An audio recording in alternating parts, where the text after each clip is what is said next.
India से New Zealand के होखे वाला टेस्ट सीरीज खातिर टीम इंडिया के अनाउंसमेंट हो गई, लेकिन मोहम्मद शमी का अब तक फिट न भइल टीम इंडिया के स्क्वाड के हिस्सा बने खातिर। हाँ, लेकिन न्यूजीलैंड दौरा खातिर मोहम्मद शमी फिट नहीं का शमी सीधे बॉर्डर गावस्कर में जाइए, ये एक बढ़न कहानी बा नहीं।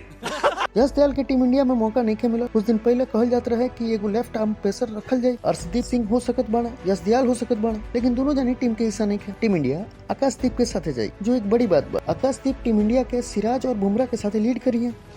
बात तो सही है। टीम इंडिया के स्क्वाड में रिजर्व प्लेयर रखल गई, जो बड़ा ही इंटरेस्टिंग बा। रिजर्व प्लेयर में हर्षित राणा, नीतीश कुमार रेड्डी के नाम बा, मयंक यादव के भी रिजर्व प्लेयर में मौका दियल गई बा, और प्रसिद्ध कृष्णा के मौका दियल गई बा रिजर्व प्लेयर में।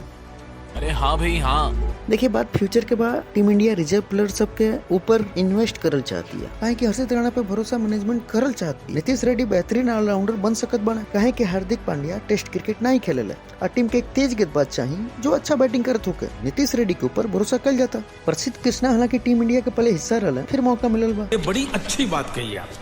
देखिए, टीम इंडिया के जो स्क्वाड बा वो बा रोहित शर्मा कप्तान, बुमराह वाइस कप्तान बाना, यशस्वी जायसवाल, सुमन गिल, विराट कोहली, केएल राहुल, सरफराज खान, ऋषभ पंत, ध्रुव जुरेल, आर अश्विन, रविंद्र जडेजा, अक्षर पटेल, कुलदीप यादव, मोहम्मद सिराज और आकाशदीप। टीम उहे बा जो बांग्लादेश दौरा पर हो सकला प्लेइंग 11 भी सेम रहे।